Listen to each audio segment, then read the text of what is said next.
నా గురించి అడుగు ఒకసారి. నువ్వు పార్థతో ఎందుకు అలా బిహేవ్ చేసావు? ఇప్పుడు వాడి గురించి ఎందుకు మధ్యలో? ప్లీజ్ వదిలే.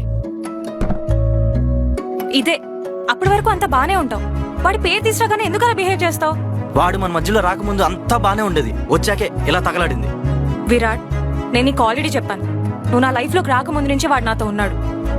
మేమిద్దరం చిన్నప్పటి నుంచి బెస్ట్ ఫ్రెండ్స్. ఏంటి బెస్ట్ ఫ్రెండ్స్? బెస్ట్ ఫ్రెండ్స్ అంటే ఎవరి లిమిట్స్ లో వాళ్ళు ఉండాలి. నా ప్లేస్ లో ఎవరున్నా ఇలాగే రియాక్ట్ అవుతారు. వాడింకా అదృష్టవంతుడు, నీ గురించి ఆలోచించి కొట్టకుండా వదిలేశా. విరాట్, ఎక్కువ మాట్లాడుతున్నావు.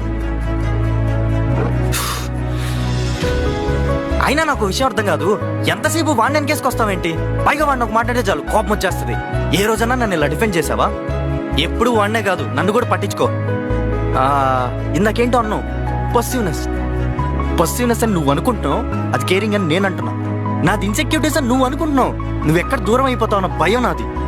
నా కోపం మాత్రమే నీకు కనిపిస్తుంది, దాని వెనుకున్న బాధ నీకు అర్థం కాదు. ఇవేమీ నీకు అర్థం కావు, ఎందుకంటే నువ్వు నన్ను పట్టించుకోవు కాబట్టి. అయినా పట్టించుకునే అంత ఒంటరిగా ఎక్కడ ఉన్నావు? ఎప్పుడు చూడు వాడు పక్కనే ఉంటాడు. Stop it. నువ్వు మరీ ఇంత ఇమ్మెచ్యూర్ అనుకోలేదు. I'm done. నేను కూడా ఇలా జీవితకాలం నిన్ను కన్విన్స్ చేసుకుంటూ కూర్చోలేను. బాయ్. Sorry, good bye.